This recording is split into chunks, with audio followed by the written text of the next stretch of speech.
He only stopped to help her fix a broken Mustang. He never expected to find 3 hungry children, or the woman who would quietly change his life. This is a story about kindness in the cold, second chances that bloom like spring after snow, and a secret that turns everything upside down. If you believe in stories that heal the heart and restore your faith in people, make sure to hit subscribe and stay with us to the very end. You won't want to miss what happens next. Now, let's begin. The snow was coming down in thick, wet flakes that made the world feel slower, quieter, like time itself had put on a winter coat. Boone Whitaker squinted through the frosted windshield of his aging Ford F-150 as he pulled into the gas station at the edge of Elk Hollow, Colorado, a forgotten town where the winters bit hard and people held on tighter to what little they had. He cut the engine, the heater coughing one last tired breath. The dashboard clock blinked 7:03 a.m., but it felt much earlier.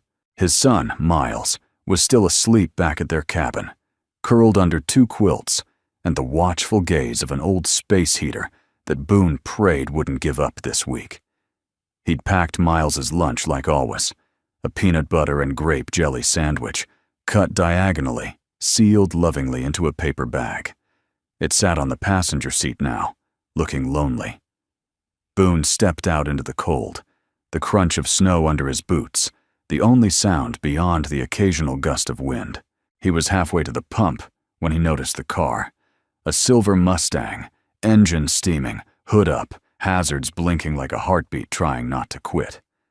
A woman stood beside it, hunched into her coat, dark hair soaked at the ends. She held a wrench with shaking hands, staring at the engine like it was a foreign language she used to understand. But what caught Boone's eye wasn't her. It was the 3 small shapes near the vending machines. 3 kids, bundled in mismatched coats and hand-me-down hats, standing shoulder to shoulder like birds on a wire. They weren't moving, just staring through the glass at the snacks inside. They didn't press buttons. They didn't ask for change. They just watched. Boone's chest tightened. He recognized the look, not of hunger alone, but of hope diluted with shame. The kind of hope that doesn't dare speak out loud.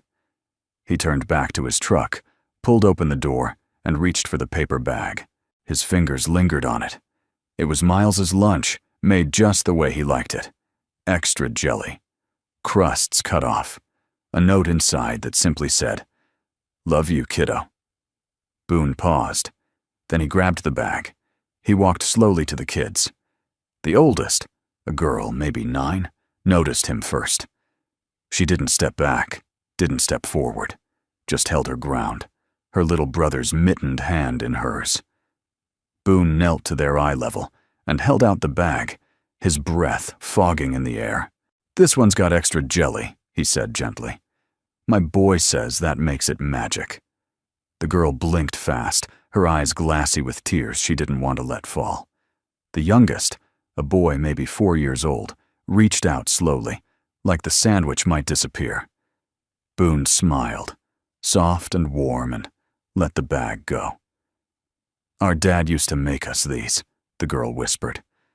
"Before he—" She didn't finish the sentence. She didn't need to. Boone stood, heart heavy, but strangely full, and walked toward the Mustang. The woman noticed him now, lowering the wrench like a white flag. "I don't need charity," she said quietly, voice tight. "Good," Boone replied, "'cause I don't have much of it." That earned the faintest curve of a smile. Boone leaned over the engine, eyes scanning. Radiator hose. Blown. Battery near dead. She was lucky it hadn't caught fire. He looked at her again, took in the tired eyes, the worn wedding ring she still wore, the way she stood between the car and her children like a shield. "You from around here?" he asked. "Used to be," she said. "Been driving a while." He nodded. "You got a place to stay?" Silence. "We'll figure it out," she said. Boone shook his head slowly. "That engine's done for now, and your kids need more than snack machine glass. I've got space, a warm stove. You can crash in the guest room, just for the night." She hesitated. "I'm Boone," he added, offering a gloved hand. "Jessa," she said after a beat. "Jessa Rowan." He didn't flinch, didn't ask questions, just nodded again and said, "Let's get you all warm." As they loaded the kids into his truck, carefully, gently, Boone felt something he hadn't felt in months, maybe years. Not attraction, not pity, but a subtle shift in the air, like the snow was still falling, but no longer just trying to bury him. The warmth hit Jessa Rowan like a wave when Boone opened the front door to his cabin. It wasn't just the physical heat from the old wood stove rumbling in the corner. It was the way the place smelled of cedar, coffee, and something faintly sweet, like cinnamon and old memories. The cabin was small, clearly lived in, but neat. A pair of boots by the door, a patched couch that had seen better years. On the mantel hung a string of white lights that blinked softly, like the room itself was breathing. Boone waved them in with the casual gesture of a man who didn't overthink kindness. His son, Miles, peeked out from a doorway down the hall, his sandy hair tousled from sleep, holding a model airplane in one hand and looking every bit as surprised as Jessa felt. "We've got company?" he asked, blinking at the cluster of snow-dusted strangers behind his dad. Boone ruffled the boy's hair. "Looks like we do. You mind sharing your space for a bit, buddy?" Miles looked at the three children now clinging to Jessa's legs, Lily, Hazel, and little Finn, and shrugged with a grin that broke the morning's tension like a shaft of light. "As long as they don't touch my plane," Boone chuckled. "Fair enough." He showed Jessa down the short hall to the guest room, a cozy space with a twin bed, a handmade quilt, and a faded painting of a river valley. She didn't speak much as she helped the kids out of their coats and shoes, but her hands trembled when she tucked them into bed, even though it was barely past 8. Boone busied himself in the kitchen, pulling down a pan and heating milk. The silence in the cabin was a different kind of heavy now, not born of fear, but of presence, of two people sharing space without needing to explain themselves yet. When she finally emerged from the bedroom, Jessa looked smaller, not physically, but like a woman who'd spent too long carrying something too big. Boone handed her a mug of warm milk, and she accepted it with both hands, as if afraid it might vanish. "Thank you," she said, "for everything." "You don't need to thank me," Boone replied. "I've had my share of cold days, too." They sat at the small table near the window. Outside, the snow continued to fall, soft and relentless. It blanketed the world in white, erasing lines and noise. Inside, the flickering stove painted their faces with amber light. Jessa glanced around the room, then down at her mug. "I didn't mean to put you out. We'll be gone as soon as I figure out the car." "It's not just the car," Boone said gently. Her eyes snapped to his, cautious, on edge. "You and the kids. Looked like you'd been driving a while." Jessa didn't answer at first. She took another sip, watching the snow gather on the windowsill. "We left Illinois 3 weeks ago. I kept thinking we'd figure something out. That I'd figure something out." Boone nodded, not pressing. He'd learned the value of silence. Sometimes a pause was more generous than a question. Jessa let out a breath that seemed to carry more than just air. "I didn't expect Colorado to feel safe." "It's quiet," Boone said. "People don't ask much unless you want to tell." She looked at him then, not just at his face, but into it, searching for the kind of man who would take in 4 strangers without blinking. "Why did you help us?" Boone leaned back, crossed his arms loosely. "Because someone helped me once. A long time ago when Miles was just a baby. I was broke, scared, and stubborn." "What happened?" "A neighbor knocked on my door and handed me a bag of groceries. Said he had too many and thought I could use them. He knew I was proud. Didn't push, just dropped it and walked off. Jessa smiled, small and real. Did you ever tell him how much that meant? Every time I shovel his driveway. They both laughed, a low, warm sound that filled the space like soup on the stove. Boone stood and reached into the pantry. I've got some extra eggs and bacon. You hungry? Jessa hesitated, then nodded. It's been a while since the kids had a hot breakfast. Boone turned toward the stove, but before he could crack the eggs, Jessa said, "That sandwich, the one you gave my son, he didn't say it, but I know he felt seen." Boone didn't answer right away. He just nodded and flipped on the burner. Funny how something that simple can stick. They ate together that morning. Boone, Jessa, and the 5 children crammed around the table with chipped mugs and uneven plates. The conversation was light. Lily showed Miles how to braid string into a bracelet. Finn giggled when Boone made the bacon sizzle talk. Jessa watched them all, her eyes brimming, but holding steady. She didn't cry. Not yet. But for the first time in a long time, she let herself imagine staying, even if just for one more night. The sun rose late in Elk Hollow, slipping past gray clouds like a tired old man peeking through curtains. Boone stood at the kitchen sink, drying the last of the breakfast dishes with a towel that had seen better days.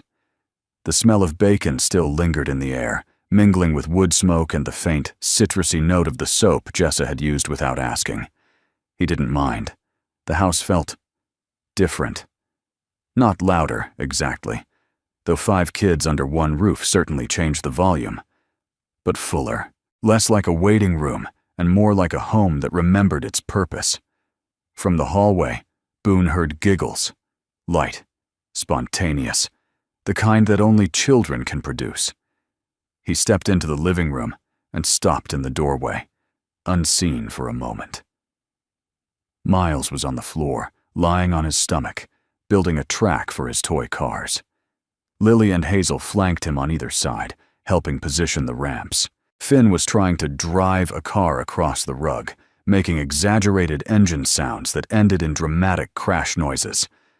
None of them noticed Boone. What he did notice was this.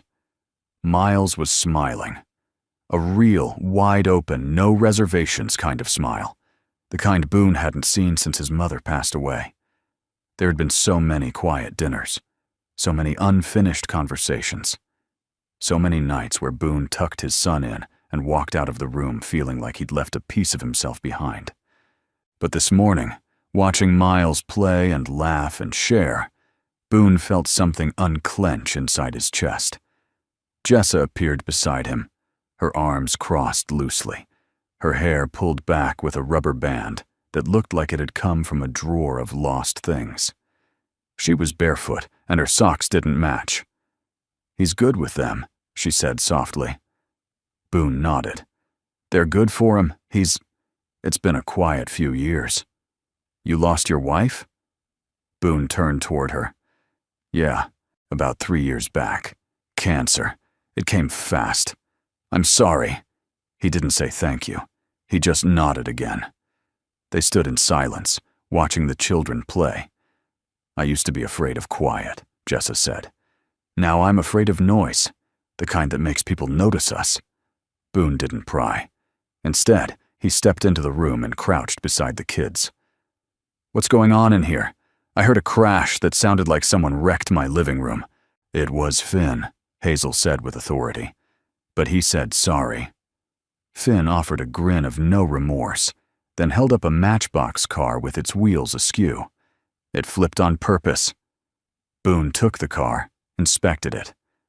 "Looks like a stunt vehicle to me.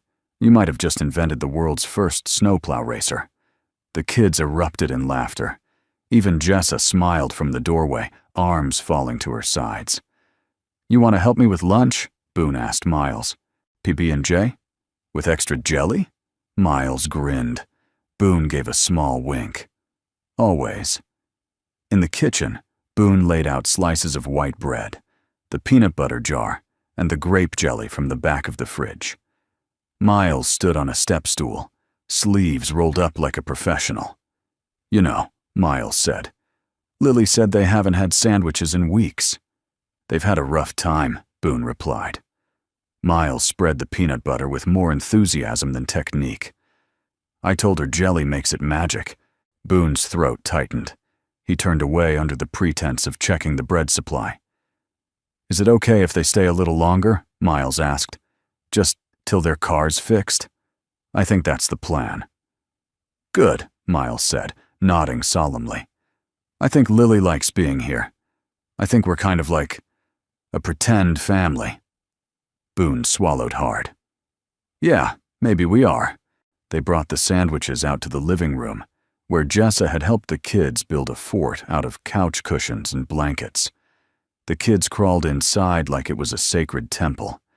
Inside, the magic sandwiches disappeared almost instantly. "You okay with this chaos?" Jessa asked Boone, brushing a lock of hair behind her ear.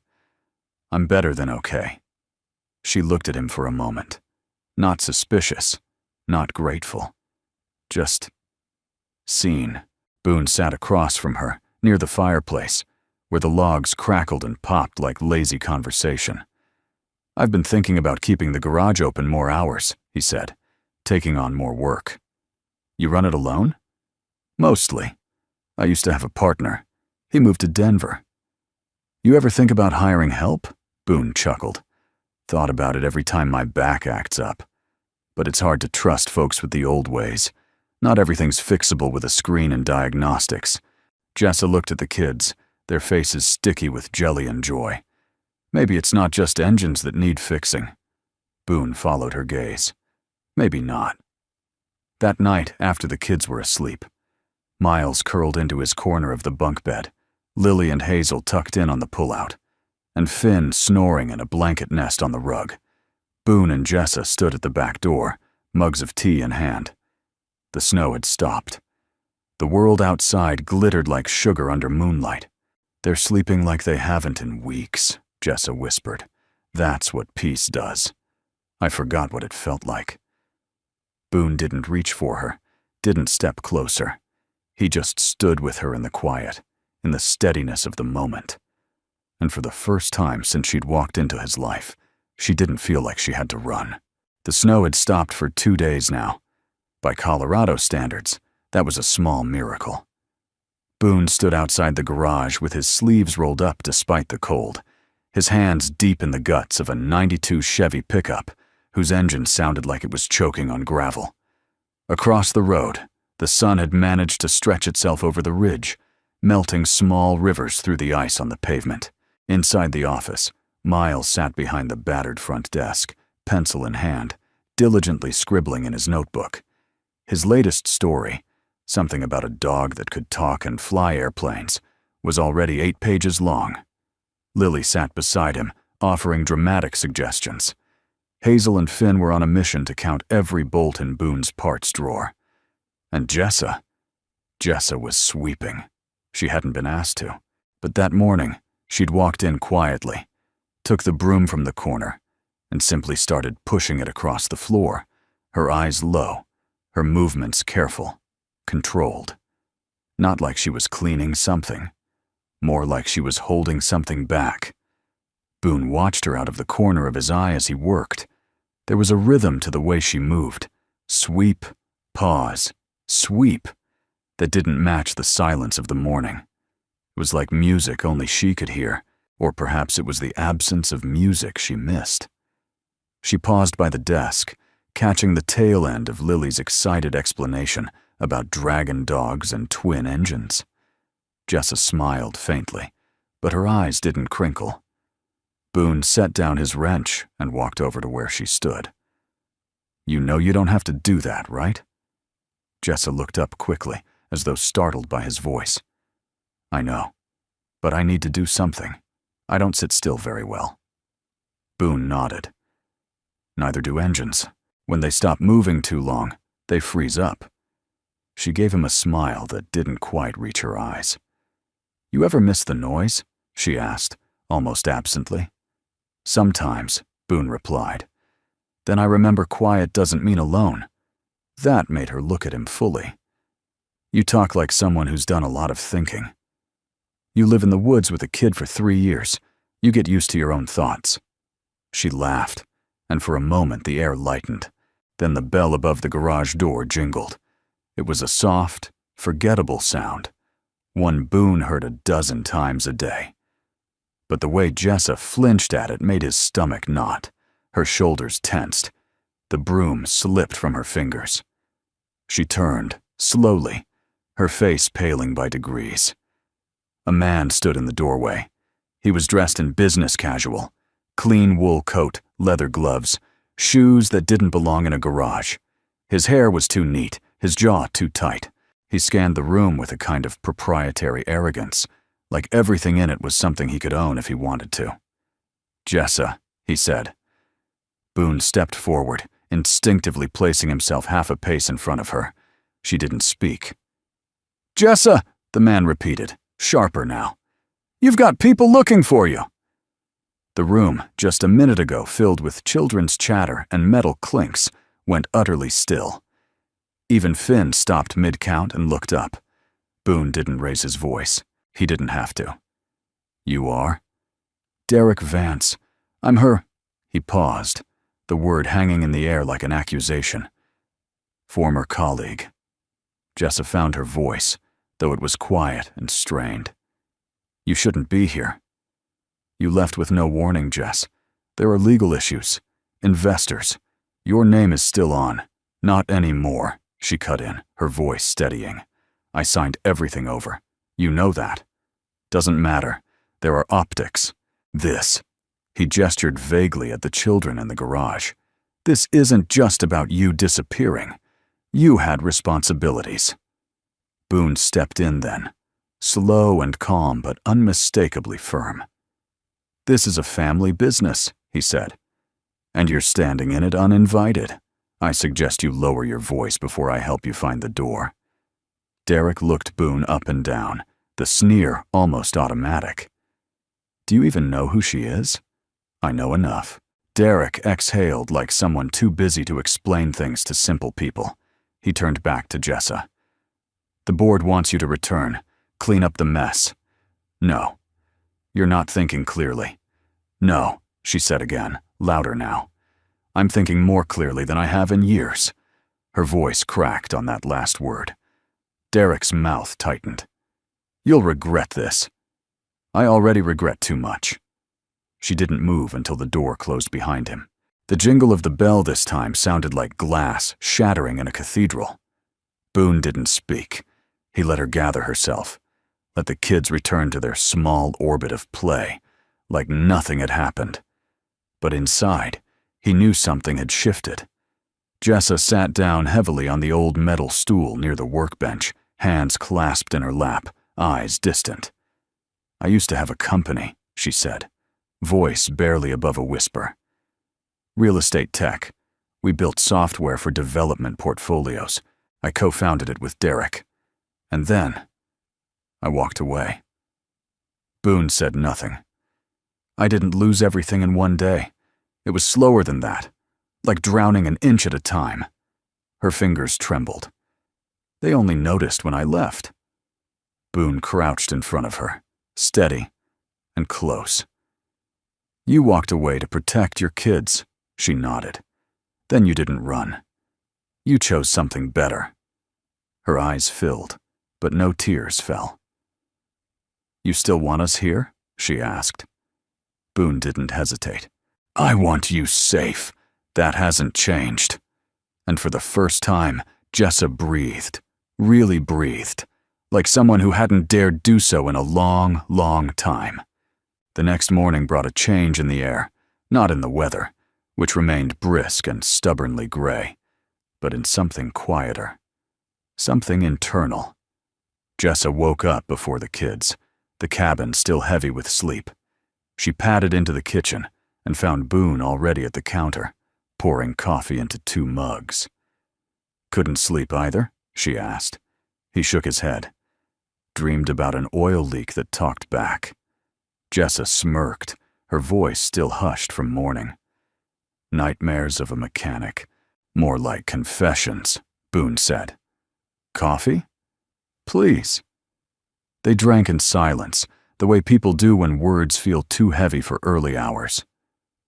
Jessa looked out the frosted window toward the back of the house, where a narrow strip of land bordered the woods. The snow had begun to melt just enough to reveal the skeleton of a forgotten garden, rows of dead stalks, an old wooden bench, and what looked like the remains of a scarecrow half buried in frost. "That yours?" she asked, pointing with her mug. Boone followed her gaze. "Used to be." "You grow vegetables?" "Used to," he said again. "Back when Miles still liked carrots. Back when I thought things could still grow." Jessa said nothing for a moment, then gently, "Maybe they still can." That afternoon, after the kids were settled with puzzles and old VHS tapes, Boone handed her a pair of worn work gloves and a small shovel. "You sure?" she asked. "You said you needed to move," he replied with a grin. "Weeds need moving. Earth needs waking up." The snow was patchy, the ground below still hard in places, but the sun had made an appearance, timid but hopeful. Together, they worked in companionable silence, digging out the brittle remains of last season's effort. Boone moved with the rhythm of someone who knew the land, slow, steady, purposeful. Jessa, on the other hand, moved like someone unsure if she belonged in this kind of life, but willing to try. "You know," she said, brushing a strand of hair from her cheek, "I once had a balcony garden in Chicago. 4 pots, and a basil plant I murdered with kindness. Watered it too much? Spoke to it like it was a board member. It didn't respond well to pressure." Boone laughed, the sound low and grounding. "This dirt here's different. Needs patience, not control. I'm not very good at patience." "You're digging, aren't you?" They shared a smile, soft and sincere. Boone stood, stretched his back, and wiped his hands on his jeans. "We could do raised beds, use some scrap wood from the garage, grow herbs, maybe beans." "And tomatoes?" Jessa asked. "Only if you promise not to give them pep talks." That made her laugh, a real one this time, the kind that crinkles the eyes and lifts the chest. Boone looked at her longer than he meant to. "What?" she asked. He looked down, brushing off his hands again. "Nothing. Just..." Hadn't heard that laugh yet. She looked away, but her cheeks colored faintly. It's been a while. Later that day, while Boone cut old wood into boards, Miles joined him, holding a hammer twice too big for his hands. "You building a real garden?" the boy asked. "We're starting one." "Like, with food?" "That's the goal." Miles nodded like this was a serious endeavor. "I can help. I watched a video once, about compost." Boone handed him a handful of nails. "You're hired." Inside the house, Jessa sat at the kitchen table, thumbing through a worn seed catalog Boone had handed her, like it was a treasure map. Hazel was drawing carrot shapes beside each picture, and Lily had begun writing names for the plants. Tommy the tomato and Benny the basil. Finn simply declared that everything was going to be purple, because purple is the best flavor, and for the first time, it felt like the past wasn't chasing them anymore. They were moving towards something. That evening, Boone grilled cheese sandwiches on the stovetop, while the kids piled books into their fort. Jessa stood beside him, arms crossed loosely, watching him flip the bread with practiced ease. "You ever think about expanding the garage?" she asked. Boone looked up. "What do you mean?" "You've got space, skills. People in town trust you. You could add a second bay, maybe take on apprentices, young guys who need direction." "That's a big leap from rusty Fords." "Maybe," she said, "but you're building more than engines, whether you know it or not." Boone was quiet for a beat. "You think I've got more in me?" "I think you've already proved it. Just maybe you're the last one to notice." He didn't answer right away. The cheese hissed in the pan, golden and bubbling. He flipped the sandwiches, then turned toward her. "You ever think about starting something again? Your way this time." Jessa exhaled slowly. I think about it every time Lily asks me if we're staying. I think about it when I see Finn sleep through the night. I don't know if I have it in me. Boone looked her straight in the eye. From where I'm standing, you've got more in you than most people I've met. They didn't say anything else for a while. They just stood there, side by side, in a house that was no longer quiet in the way that meant lonely, in a home where a garden would grow again. And maybe, just maybe, so would something else. The knock came just after lunch. Boone was out back, sanding the last of the planks for the raised beds, his sleeves rolled up, and a fine coat of sawdust clinging to the hairs on his arms. Miles and Lily were inside arguing playfully over who got to plant the first tomato. Hazel had fallen asleep under the dining table with a crayon still in her hand. Jessa was rinsing dishes when she heard it. Not the bell from the garage, a knock, on the front door, a sound that didn't belong here. Her heart thudded once, hard. She dried her hands on a towel and stepped to the door, glancing over her shoulder as if checking the kids were still safe in their corner of the world. She opened it slowly. The woman on the porch was stunning, in a way that didn't apologize for it. Tailored navy coat, pointed heels dusted with snow, blonde hair swept back with military precision. She held a leather briefcase in one hand and a paper coffee cup in the other, like she had never set either down a day in her life. "Jessa Rowan," she said, smiling. "You're a difficult woman to find." Jessa didn't return the smile. "And you are?" "Margot Brennan, senior consultant for Ardent Group. We represent several investment boards, including a few that still have open contracts with Delaney Rowan Properties." Jessa's mouth tightened. "That company no longer exists." "That's technically true," Margot replied smoothly. "But the story doesn't end there. May I come in?" Jessa hesitated. The part of her that had once closed deals in glass towers, who used to command conference rooms, knew this game. She saw the calm confidence, the calibrated tone. She also saw what Margot likely didn't mean to show. Urgency. "Not yet," Jessa said. "Say what you came to say." Margot's smile faltered just slightly, then recovered. "Some very important people believe your departure was premature. There's interest in bringing you back. In fact, there's an offer." She extended a manila envelope. Jessa didn't take it. "You're not hearing me," Jessa said. "I'm done. I walked away. I left everything." "Not everything," Margot said, her eyes drifting toward the noise coming from inside the house. Miles laughing, Boone calling out, the thud of a book hitting the floor. "I read the headlines. I understand why you disappeared. The personal fallout. But people are willing to forget. They need your name attached to a comeback." Jessa felt the heat rise behind her ribs. "They want to use me. Again. They want to restore what you built." "No," Jessa said. "They want to reclaim what they think they lost when I walked out." Margot stepped forward, voice dropping to something more intimate. "You could live well again, Jessa. Power, legacy, control. You had it once. Don't pretend you didn't love it." The front door opened behind them. Boone stood there, holding a wrench in one hand, confusion in his eyes. "Everything okay out here?" Margot turned, already composing the smile she wore like a business card. "Mr. Whitaker, I assume?" "Boone," he corrected. "Boone." She extended a hand he didn't take. "Just a brief visit. I was offering Jessa an opportunity to reclaim her place in the industry. A company like hers. Well, there aren't many who can walk away from that and be invited back." Boone didn't blink. "Seems like she already found her place." Jessa's fingers curled tightly around the edge of the door. "Thank you for coming," she said. "But I'm not interested." Margot studied her a moment longer, then inclined her head. "If you change your mind, your seat's still warm."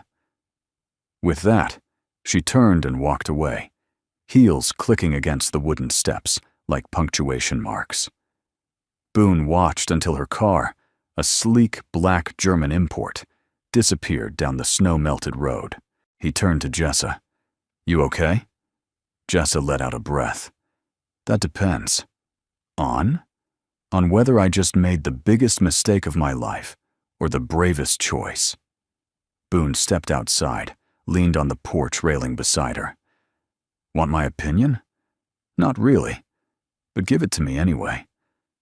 You didn't look like a woman trying to run from something. You looked like someone protecting what matters." She stared down at her hands. She was right about one thing. I did love it. The building, the control, the vision. I was good at it. But somewhere in the middle of all that, I stopped recognizing my own reflection. Boone nodded slowly. "Power can be like rust. You don't notice until it's under the paint." Jessa smiled, tired, but soft. "That's poetic for a mechanic. Don't let the flannel fool you." Inside the house, Hazel woke up crying from a nap, calling out for Jessa. She turned without hesitation and went in, scooping the girl into her arms. Boone stayed on the porch, the chill settling into the wood beneath his boots. He watched the spot where Margot had stood and felt the quiet truth of what had just happened.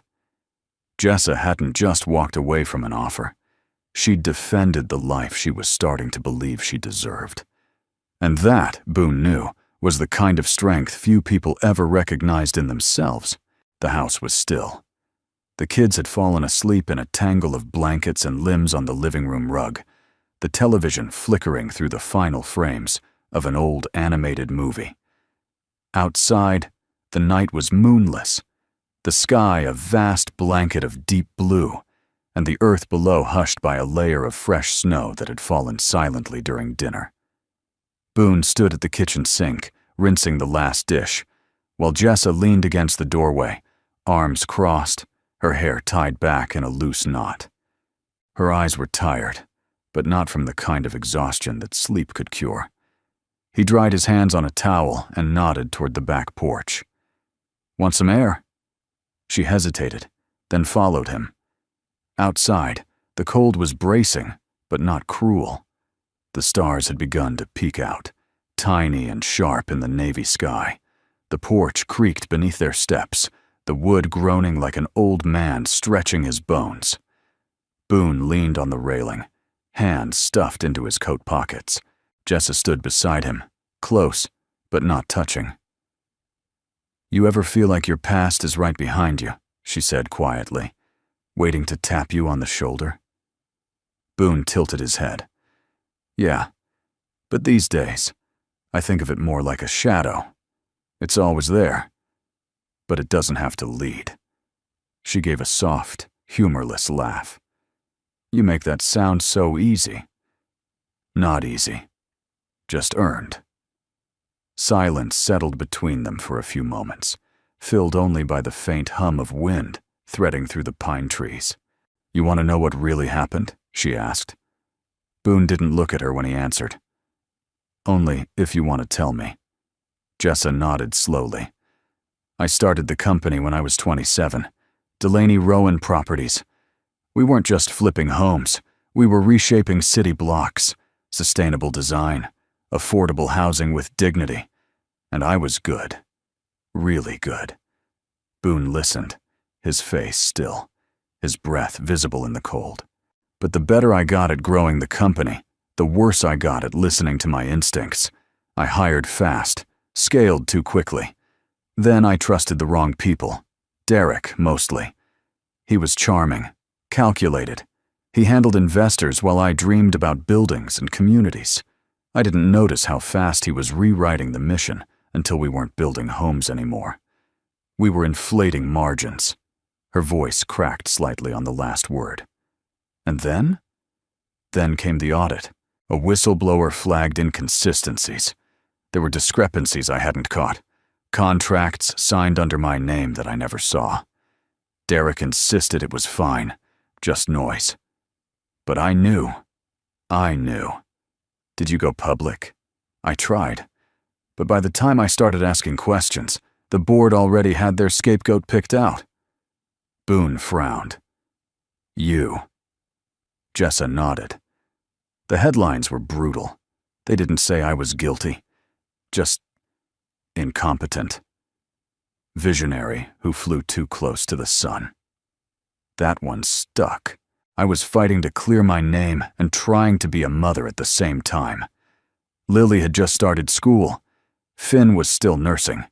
Hazel was sick every other week. And I was unraveling. She rubbed her hands together, not from the cold, but from memory. I thought I could salvage it. I thought I could fix it all if I just worked harder, faster. But the harder I pushed, the worse it got. And then one day, I woke up and realized I didn't recognize my life anymore. Or myself. Boone let out a slow breath. So you walked away. I packed the car and drove. No destination, just distance.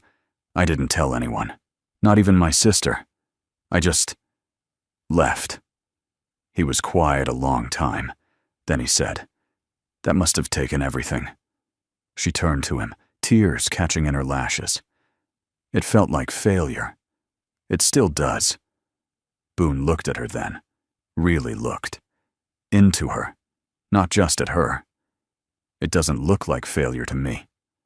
She gave a broken laugh, shaking her head. How can you say that? Because you chose your children over your reputation.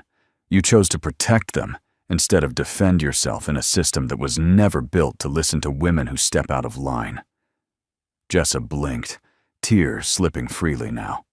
Boone continued, his voice soft but steady.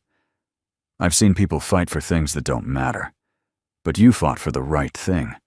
That doesn't make you weak, Jessa. That makes you fierce. She reached for the railing to steady herself, but it was Boone's words that caught her. You didn't lose who you are, he said. You just had to bury it for a while. But I see her. The woman who builds things. The one who leads with her heart. The silence that followed wasn't awkward. It was sacred. Then, gently, Boone reached out and touched her hand. Not a grab, not a pull, just a simple, quiet connection. She didn't pull away. You still want us here? She asked again, her voice a whisper in the dark. Boone didn't hesitate. I want you where you feel whole. But if that place could be here, then yes, I want you here. Jessa turned toward him fully now, her breath catching.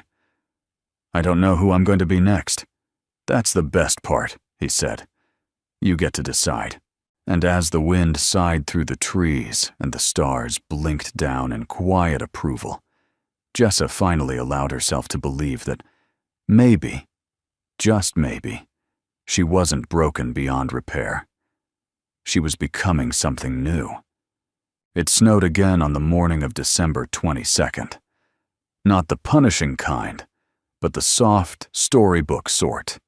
The kind that fell in slow spirals and caught in children's hair like powdered sugar. The kind that made the world quiet just long enough for something sacred to take root. Inside the Whitaker cabin, the air smelled of cinnamon, pine, and melting butter. Hazel was humming carols she barely knew the words to. Miles was attempting to teach Finn how to fold paper snowflakes, and Boone was setting up the old record player he hadn't used in years, letting Nat King Cole's voice warm the walls. At the kitchen table, Jessa sat with Lily, stringing popcorn onto thread with an intensity usually reserved for closing real estate deals. Her eyes were brighter than they had been in weeks, her posture less guarded. She wore an old flannel shirt Boone had loaned her that hung off her shoulders like a small shrug of safety. Can we get a tree? Hazel asked for the third time that morning, her voice hopeful and small. Boone looked up from the record player, one eyebrow raised. A real tree? Yes, one with lights and everything. We've got a plastic one in the attic, he offered. It's missing a few branches but still stands. Can we get a real one? Lily chimed in, eyes wide. Boone glanced at Jessa. She smiled. Maybe it's time for a new tradition, she said. That afternoon, Boone loaded the kids into the truck. Thermoses of cocoa passed around like sacred relics. They drove a few miles out past the edge of town, where a tree farm sloped gently into a grove of blue spruce. It wasn't crowded, just a few families in snow boots and scarves hunting for the perfect shape. Boone and Jessa trailed the kids as they darted between rows, pointing and debating. Finn declared one tree too pokey. Miles wanted one taller than Boone. Hazel found one and hugged it. "This one feels happy," she said solemnly. "Then that's the one," Jessa replied. Boone sawed it down in 5 quick pulls, hoisting it over his shoulder with a grin that reminded Jessa of something steady, like the feel of strong ground under your feet after a long swim. By nightfall, the tree stood in the corner of the living room, wrapped in strings of mismatched lights. The kids took turns hanging ornaments from Boone's childhood collection: clay snowmen, a crooked star made from popsicle sticks. Jessa added 3 small wooden hearts she'd bought in town that afternoon. "One for each of them," she said quietly. "So they remember this was real." Boone's hand brushed hers when they adjusted the tree skirt. Neither pulled away. Later, after the kids had been tucked into their corners of sleep, the tree still glowing in the dark like a heartbeat, Jessa returned to the kitchen. Boone was already there. He was holding a paper lunch bag. "What's this?" she asked. "A little tradition I started after Lauren died," he said. "Every Christmas Eve, I'd make Miles the same sandwich. Peanut butter and jelly, cut diagonal, bagged, note inside." Jessa's eyes welled. Boone continued. "It was simple, predictable. It reminded us that even if everything else changed, some things could stay." He handed her the bag. She opened it. Inside was a sandwich, yes, but also a folded slip of paper in Boone's clean, blocky handwriting. "This year, the magic came back. You brought it with you." She blinked back tears. "Boone, it's not much," he said. "It's everything." They didn't kiss. Not yet. But something passed between them then. An unspoken yes. The kind of yes that didn't need celebration, just quiet agreement. The kind of yes that meant, we belong, right here, right now. The next morning, the kids found 6 matching paper bags under the tree. Inside each was a peanut butter and jelly sandwich, cut diagonally, with notes. Miles's said, "The best co-pilots are the ones who never give up." Lily's said, "You are braver than you know." Hazel said, "Magic is real, and so are you." Finn said, "Purple is the best flavor. Never let anyone tell you different." Jessa's said, "Some things can be simple. Some things can be safe. You are both." And Boone's, written in Lily's handwriting, said, "You fixed more than her car." That Christmas was quiet. No big gifts, no grand gestures. Just a family that had once been strangers, now joined by small kindnesses, quiet healing, and one shared belief that the smallest acts, a sandwich, a tree, a name whispered into the dark, could make the world feel whole again. The first week of January came quietly, dusted with wind and white skies that felt like paper waiting to be written on. The holidays had passed without fanfare, but not without meaning. The cabin, once echoing in its quiet, now hummed with a new rhythm. Laughter, soft footsteps, music drifting from the radio, and the sound of things being mended, both inside and out. Boone stood in the garage, hands on his hips, staring at the Mustang.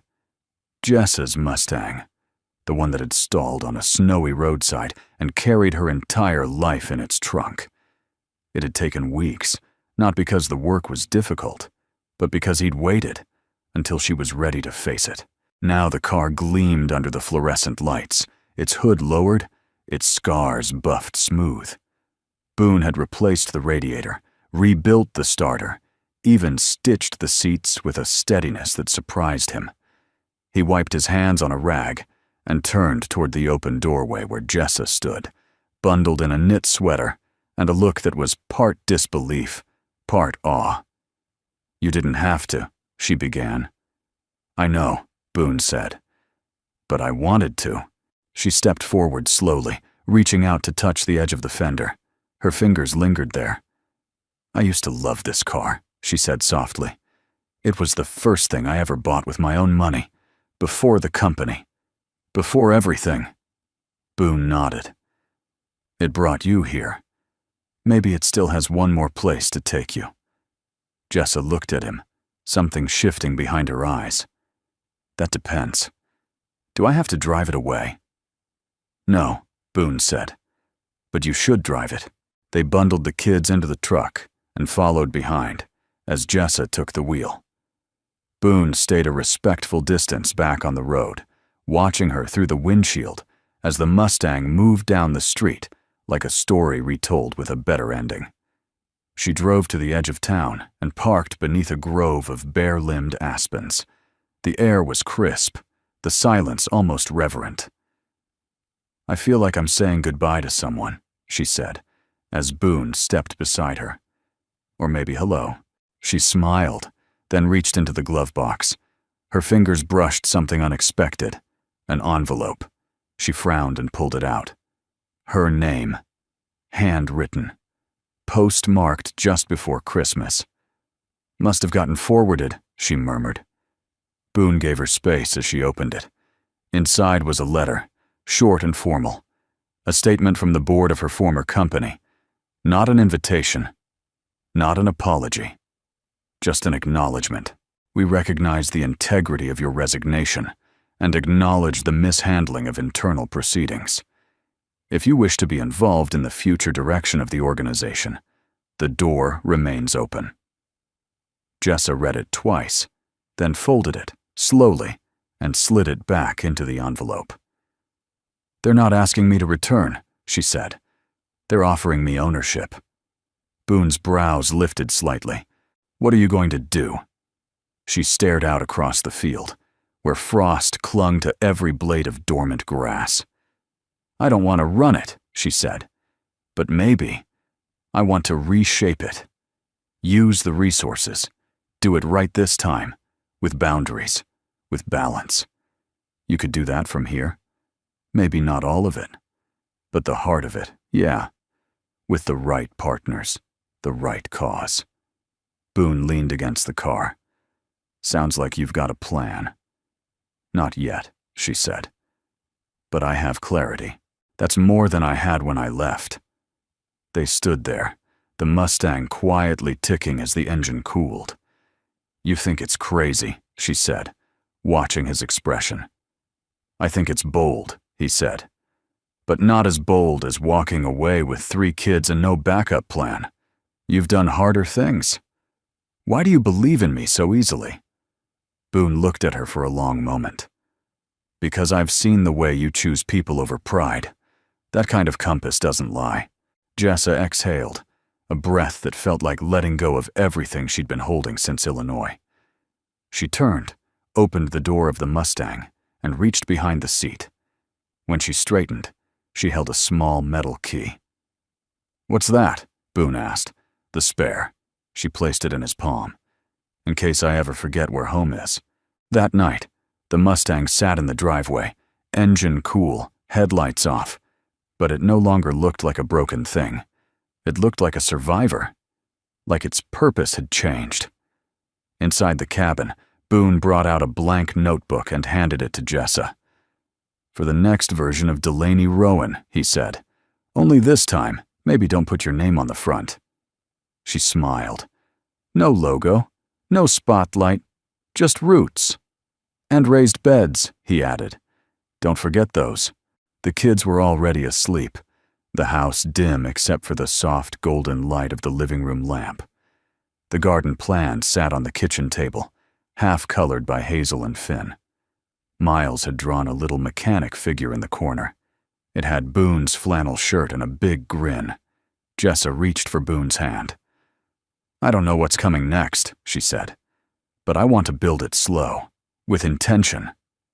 "That's the only way I know," Boone replied. It was early evening when the newspaper arrived. Boone had never been one to subscribe. Too much noise in most papers, too little truth. But Miles had insisted on signing up for the local delivery because he wanted to read the comics the way his grandpa used to. So, once a week, the El Calo Gazette landed on the porch with a satisfying thump that echoed a little too loudly in the otherwise quiet woods. This week, Boone picked it up on his way in from the garage, wiping his hands on an old rag, half expecting the front page to be the usual: council meetings, high school football stats, a grainy black and white photo of a snow-covered barn. But this time, his breath caught. There, above the fold, was Jessa. Not a stock photo. Not the scandal-frozen headshot that used to follow her name on headlines. This one was recent, her in the garden, taken from a respectful distance by a local photographer. She was crouched beside Lily, both of them laughing at something just out of frame, hands buried in dark soil. The headline read, "From CEO to Community Builder, the quiet comeback of Jessa Rowan." Boone stared at it for a long moment, then slowly folded the paper and tucked it under his arm. He didn't rush inside. He let the moment sit. Inside the house, the air was warm with the scent of soup on the stove. Miles and Hazel were assembling a puzzle on the floor, Finn snoring softly on the couch, and Jessa, her hair pulled into a loose braid, was sipping tea at the kitchen table, cross-checking notes on her notepad with Finn's nap schedule, garden layout sketches, and some rough plans for a non-profit initiative she hadn't yet named. She looked up and smiled when she saw him. Boone didn't say anything right away, just walked over, unfolded the paper, and placed it gently in front of her. Jessa's eyes locked onto the photo first, then the headline. She didn't speak. Not at first.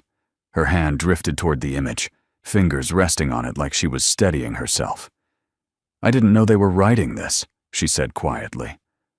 "It's not what they used to say," Boone replied, "but it's what's true." Her throat tightened. He saw it. The way her jaw tensed, her shoulders lifted slightly as if bracing for a wave that never came. "They got it right," she whispered. "They saw who I am now." "No," Boone said. "They saw what we already knew." She looked up at him, tears welling, not from sadness, but from recognition, from relief. "Thank you," she said. Boone shook his head. "You did this."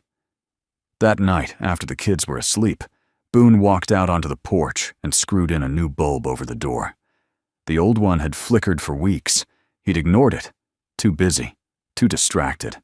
But now, with spring just visible on the horizon and a family asleep behind him, he twisted in a fresh, golden light and watched it glow to life.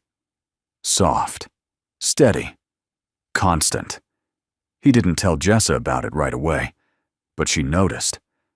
The next night, and the one after that, she'd pause at the porch before going inside.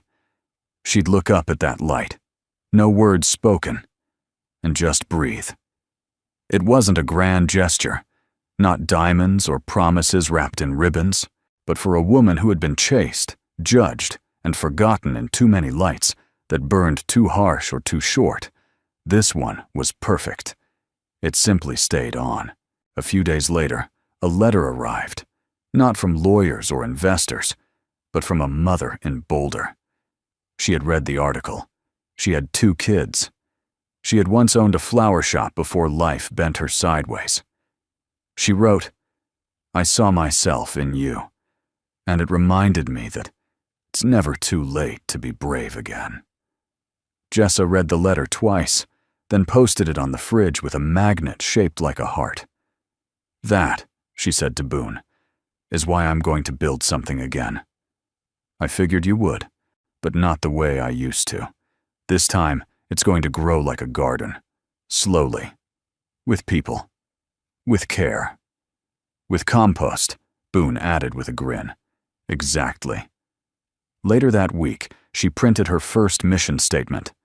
Boone helped her file the paperwork. Lily drew a logo in crayon, 3 leaves, 1 for each child. Miles named the organization the Second Soil Project. Jessa cried when she read it out loud, and every evening after the dishes were done and the puzzle pieces tucked back into their box, Boone would step outside, glance at the quiet stretch of woods behind the house, and switch on the porch light.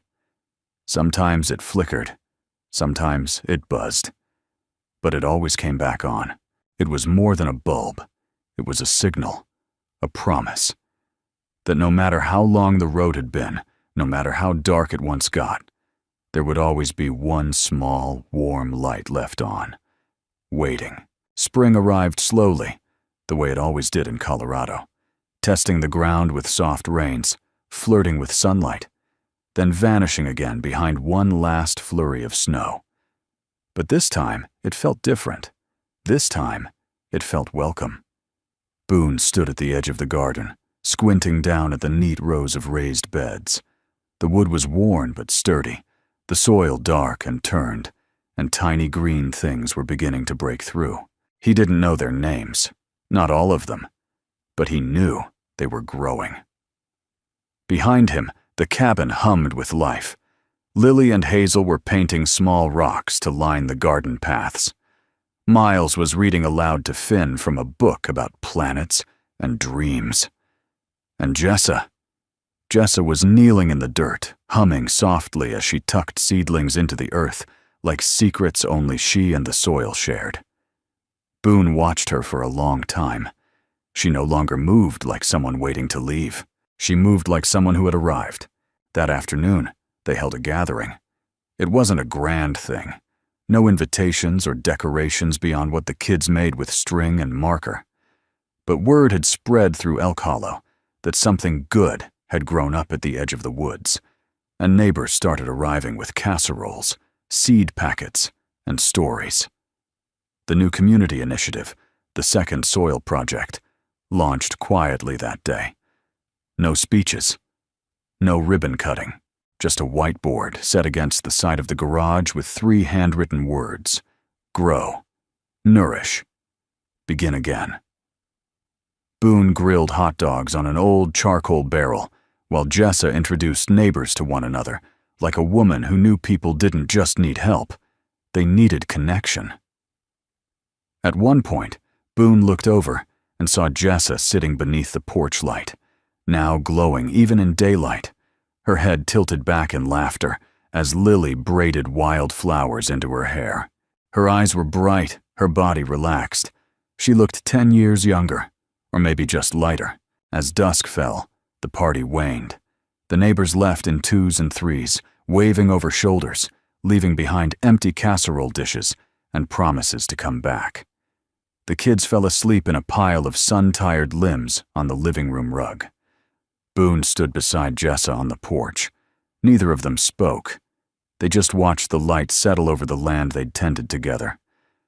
"You know," Boone said after a while, "when you first showed up, I thought maybe you were just passing through." "I thought so too," she replied. "But you stayed. Because you left the light on." Boone smiled. "I didn't know what I was waiting for." Jessa turned toward him, her voice quieter now. "Boone, I don't need big declarations.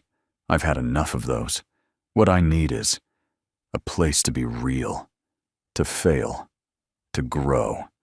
He nodded. "You have that here. And you?"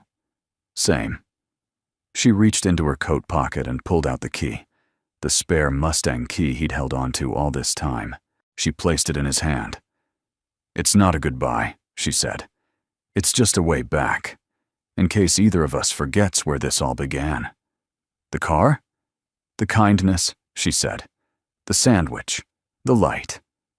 They stood like that for a long time, hands clasped, futures shared in silence.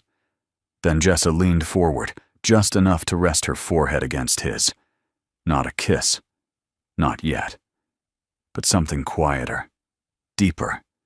The kind of closeness that didn't need to be chased. It had simply arrived, like spring, "We're not broken people," she whispered. "No," Boone said. "We're rebuilt, like the Mustang." Later that night, Boone walked the house, checking the doors, tucking blankets around sleepy kids, setting a kettle on the stove for the next morning. Jessa stayed on the porch, her eyes raised to the stars. When Boone finally stepped outside to join her, she looked at him, not with fear, not with hesitation, but with certainty. "I'm home," she said. He didn't answer with words. He reached up and turned on the porch light, just in case. In the months that followed, the second soil project grew beyond Elk Hollow, not into cities or stock listings, but into neighboring towns, into schools, into women's shelters and community gardens, where healing took root with hands in the dirt and sandwiches packed with jelly and care. No one remembered Jessa Rowan as the CEO who vanished. They remembered her as the woman who stayed. And Boone, he just kept building things, mostly with his hands, sometimes with his heart. We'd love to know, where in the world are you watching from today? Drop a comment below and let's connect across miles, seasons, and stories. It's always a joy to see how far these moments can travel. And if this story touched you in any way, we'd be truly grateful if you'd consider subscribing. No pressure, just a quiet invitation to stay with us, so you don't miss the next chapter of heart, hope, and healing. Thank you, truly, for spending your time here. In a world that moves so fast, we're honored that you chose to slow down with us, even just for a little while.